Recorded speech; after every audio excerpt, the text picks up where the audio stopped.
What's good, everybody? On this video, we're going to take a look at this minimal collapsible trash can. Now, this is something that you want to use maybe in your laundry area to get lint and things like that off. It does come with a way to hang. You can also place it in the bathroom as it takes up almost no space and will pretty much hang anywhere. You can also hang it on the cabinet doors or even a drawer, and it's not going to fall. Now, these do come in larger versions like this.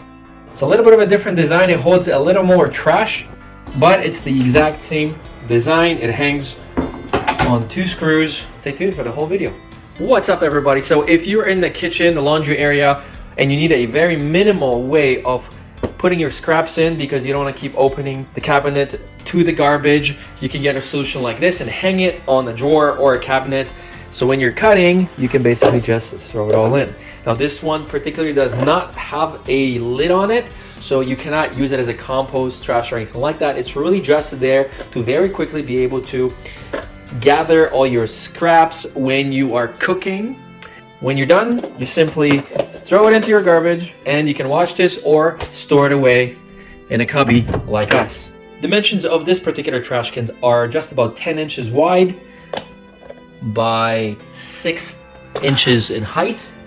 Collapse, it's 2 inches 1/8, and expanded, it is 4.5 inches. This is made of very light plastic that is odor repellent. There is a little pull tab at the very bottom. It does not expand out too much, but it does snap in to collapse itself. Now, these do come in larger versions like this.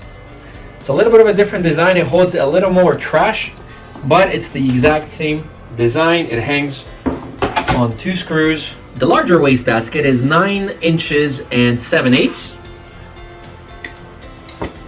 by 10.5, and again 2 1/8 and 5.5 expanded, and this one does snap back very quickly. So there you have it, 2 very minimal looking garbage containers. Thank you so much for watching. We'll see you guys in the next one.